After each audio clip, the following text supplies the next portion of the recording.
নমস্কার বন্ধুরা, হিন্দুত্বের মান চ্যানেলে আপনাদের সবাইকে স্বাগত জানাই।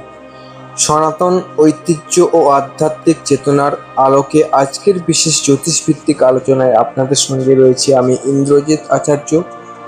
আমাদের আজকের আলোচ্য বিষয় আসন্ন জুলাই, আগস্ট এবং সেপ্টেম্বর এই 3 মাসে বৃশ্চিক রাশি ও লগ্নের জাতক জাতিকাদের ভাগ্য পরিবর্তনের এক মহাজাগতিক সম্ভাবনা। মহাকাশে গ্রহের অবস্থান বলছে আগামী 3 মাস আপনার জীবনে বড় ধরনের ইতিবাচক পরিবর্তন নিয়ে আসতে চলেছে। চলুন কোনো রকম পয়েন্ট বা তালিকা ছাড়াই একদম সহজ, সাবলীল এবং বিস্তারিতভাবে জেনে নেওয়া যাক এই 3 মাস আপনার জন্য কী বার্তা বহন করছে। বৃশ্চিক রাশি ও লগ্নের সামগ্রিক পরিস্থিতি এবং গ্রহের প্রভাব। জ্যোতিষীয় গণনা অনুযায়ী আগামী 3 মাস বৃশ্চিক রাশি ও লগ্নের মানুষদের ভাগ্যভাব তথা নবম ভাব অত্যন্ত শক্তিশালী এবং জাগ্রত অবস্থায় থাকবে। যখন ভাগ্যের ঘর এতটা সক্রিয় হয় তখন জীবনে উন্নতি এবং বিকাশ অবশ্যম্ভাবী। দীর্ঘদিনের স্থবিরতা কেটে গিয়ে কর্মে ও জীবনে একটা গতিশীল পরিবর্তন আপনারা লক্ষ্য করবেন। প্রথমত, শরীর স্বাস্থ্যের ক্ষেত্রে এক অদ্ভুত পুনরুদ্ধার বা উন্নতির যোগ দেখা যাচ্ছে। শারীরিক শক্তির পাশাপাশি মানসিক শক্তি আসবে এক বিশাল পজিটিভ পরিবর্তন, অর্থাৎ মানসিক দিক থেকে আপনি আরও সাবলীল হয়ে উঠবেন। আর্থিক ক্ষেত্রে মজবুত হবে এবং কর্মক্ষেত্র দীর্ঘস্থায়ী স্থায়িত্ব বা স্টেবিলিটি ফিরে আসবে।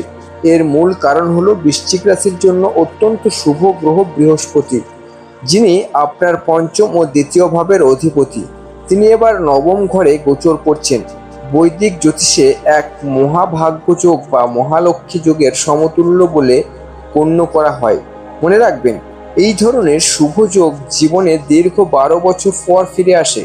ফলে নিজের জীবনের চরমতম বিকাশ বা আলটিমেট ডেভেলপমেন্টের জন্য এটি একটি সুবর্ণ সময়। প্রেমের ক্ষেত্রে যেমন নতুন আশার আলো দেখা যাবে, তেমনি আপনার চিন্তাভাবনা ও আধ্যাত্মিকতা চেতনা স্তরের এক বিশাল রূপান্তর ঘটবে। শিক্ষা, কর্মজীবন ও আর্থিক দূরদর্শিতা। শিক্ষার ক্ষেত্রে বিশেষ করে উচ্চশিক্ষার সঙ্গে যুক্ত ছাত্রছাত্রীদের জন্য জুলাই, আগস্ট ও সেপ্টেম্বর অত্যন্ত ফলপ্রসূ হতে চলেছে।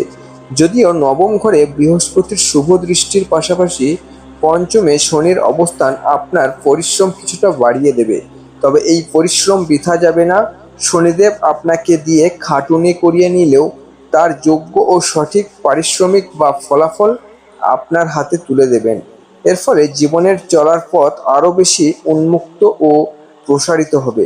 শাস্ত্রে বলা হয়েছে, ভাগ্যস্থানে গুরুর অবস্থান মানুষকে ধর্মপ্রাণ ও ভাগ্যবান করে তোলে এবং দেব দ্বিজে ভক্তি বাড়ায়। সেই সূত্রে এই সময়টি তীর্থভ্রমণ বা কোথাও বেড়াতে যাওয়ার জন্য আদর্শ সময়।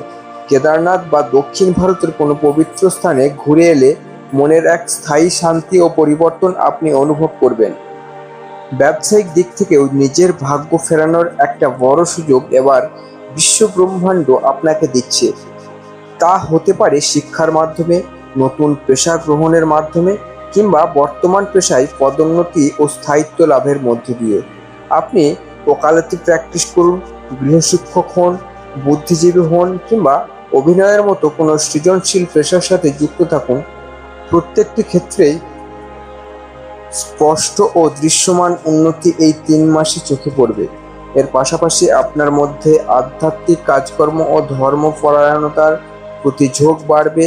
আপনি যে কোনো কাজই করুন না কেন তা অত্যন্ত নিয়মতান্ত্রিক ও সময় মেনে করার একটা আগ্রহ তৈরি হবে, যা আপনার সাফল্যের হারকে বহুগুণ বাড়িয়ে দেবে। আগামী দিনগুলোতে আপনার চিন্তাভাবনার মধ্যে এক গঠনমূলক মানসিকতা বা কনস্ট্রাকটিভ থিঙ্কিং তৈরি হবে। কর্মক্ষেত্র এবং পারিবারিক ক্ষেত্রেও বেশ কিছু গুরুত্বপূর্ণ ও ভালো পরিবর্তন আসবে। অনেক দিনের কোনো জটিল বা আটকে থাকা সম্পর্ক থেকে আপনারা মুক্তি পেতে পারেন।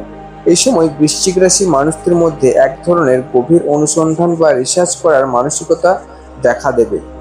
এই রিসার্চ মানে কেবল প্রাতিষ্ঠানিক পিএইচডি নয়, সাধারণ আড্ডায় বসেও আপনার মাথায় হঠাৎ এমন কোনো চমৎকার আইডিয়া চলে আসতে পারে যা আপনার জীবনের মোড় ঘুরিয়ে দিতে পারে। প্রকৃতিপ্রেমী বাড়বে। বৃক্ষরোপণ বা পশুপালনের মতো কাজের মাধ্যমে অনেকে মানসিক শান্তি ও লাভ খুঁজে পাবেন। যারা বিয়ের কথা পাকা করতে চাইছেন তাদের জন্য একটি চূড়ান্ত সিদ্ধান্তে পৌঁছানোর সঠিক সময় এই 3 মাস। আর্থিক বিনিয়োগের ক্ষেত্রে শেয়ার বাজারে হিউজ বা ঝুঁকিপূর্ণ ইনভেস্টমেন্ট না করে সিস্টেমেটিক ও স্টেবল উপায়ে এগোলে ভালো ফল পাবেন। প্রতিদিন বা প্রতি সপ্তাহে অল্প অল্প করে ভালো কোম্পানির শেয়ার জমিয়ে দীর্ঘমেয়াদী বিনিয়োগ করলে তা অত্যন্ত লাভদায়ক হবে। এমনকি বাড়ির গৃহবধূরাও এই সময়ে স্টক মার্কেট নিয়ে পড়াশোনা ও চর্চা শুরু করতে পারেন, যা ভবিষ্যতে তাদের স্বাবলম্বী হতে সাহায্য করবে।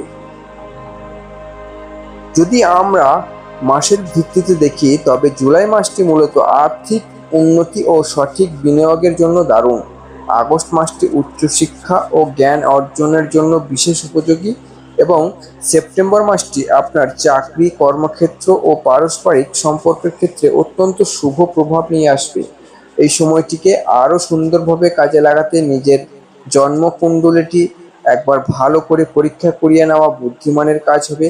মনে রাখবেন, জ্যোতিষের কাছে যাওয়ার অর্থ কেবল রাশি রাশি প্রশ্ন করে ভবিষ্যৎ জেনে নেওয়া নয়, বরং এর উদ্দেশ্য হলো জীবনের সঠিক পরিকল্পনা বা লাইফ প্ল্যানিং তৈরি করা। জ্যোতিষশাস্ত্রকে জীবনের একটি স্ট্রং টুল বা পথপ্রদর্শক হিসেবে ব্যবহার করুন, তবেই এর আসল সার্থকতা খুঁজে পাবেন। চলুন এবার জেনে নেওয়া যাক নক্ষত্র ভিত্তিক কিছু বিশেষ তথ্য। বিশাখা নক্ষত্র। বৃশ্চিক রাশির অন্তর্গত বিশাখা নক্ষত্রের জাতক জাতিকাদের জন্য এই 3 মাস অত্যন্ত সুপরিকল্পিতভাবে পা ফেলার সময়।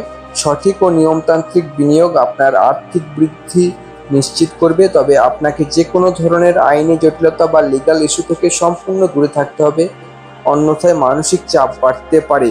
কোনো রকম লটারি বা ফাটকা উপায়ের দিকে না তাকিয়ে স্থায়ী উপার্জনের দিকে মন দিন। কর্মক্ষেত্রে কিছু গোপন শত্রুতা বা পিঠ-পিছে সমালোচনা হতে পারে, তবে বুদ্ধিমত্তার জোরে আপনি সেই পরিস্থিতিকেও নিজের অনুকূলে ব্যবহার করতে পারবেন। আপনার কাজের মূল চাবিকাঠি বা সিক্রেট সবসময় নিজের হাতে রাখুন, যাতে কেউ আপনার ক্ষতি করতে না পারে। অনুরাধা নক্ষত্র। অনুরাধা নক্ষত্রের মানুষদের মধ্যে কর্মতৎপরতা ও কাজের প্রতি এক অদ্ভুত মোটিভেশন দেখা যাবে। বিশেষ করে যে সমস্ত নারীরা নিজেরা স্বাধীনভাবে ব্যবসা করছেন, তাদের উন্নতির গ্রাফ বেশ কিছু উঁচুর দিকে যাবে। বড় কোনো ব্যবসায়িক চুক্তি বা সুযোগ আপনার হাত ছানিয়ে দিচ্ছে, তবে এর পাশাপাশি পুরনো কোনো শত্রুতা মাথাচাড়া দিয়ে উঠতে পারে, তাই সাবধান। জ্যেষ্ঠা নক্ষত্র। জ্যেষ্ঠা নক্ষত্রের জাতক জাতিকাদের জন্য এই সময়টা নতুন ঘরবাড়ি তৈরি, জমি ক্রয় বা নতুন চাকরিতে যোগ দেওয়ার মতো গঠনমূলক কাজের জন্য অত্যন্ত শুভ। তবে জীবনে সবসময় একটি প্ল্যান বা বিকল্প ব্যবস্থা তৈরি রাখবেন। সময়, রাগ, এই দুটি জিনিসের উপর নিয়ন্ত্রণ রাখা আপনার জন্য ভীষণ জরুরি। এই সময়ে আপনারা চাইলে জ্যোতিষ চর্চা বা আধ্যাত্মিক বিদ্যা শেখা শুরু করতে পারেন, যা মানসিক শান্তি দেবে। পুরনো কোনো প্রেম বা সম্পর্ক জীবনে ফিরে আসতে পারে, তবে এই সবের মাঝে নিজের স্বাস্থ্যের প্রতি, বিশেষ করে শরীরের বাম দিক এবং মাথায় চোটের আঘাত লাগার বিষয়ে অত্যন্ত সতর্ক থাকতে হবে। অতিরিক্ত পরিশ্রম করে শরীর খারাপ করবেন না। সব মিলিয়ে বৃশ্চিক রাশি ও লগ্নের জাতক জাতিকাদের জন্য এই 3 মাস ঈশ্বরের এক আশীর্বাদের মতো। জীবনের এই বিশেষ সময়টিকে সঠিক পরিকল্পনা ও সংযমের সাথে কাজে লাগান। আজকের আলোচনা আমরা এখানেই শেষ করছি। সনাতন ধর্ম, দর্শন ও আধ্যাত্মিকতার এমন আরও সুন্দর সুন্দর আলোচনার জন্য আমাদের হিন্দুত্বের মান চ্যানেলটিকে অবশ্যই সাবস্ক্রাইব করে পাশে থাকা বেল আইকনটি প্রেস করে রাখুন। সবাই ভালো থাকুন, সুস্থ থাকুন। মা আদিশক্তির কৃপা দৃষ্টি সর্বদা আপনাদের উপর বজায় থাকুক। জয় মা আদিশক্তি। নমস্কার।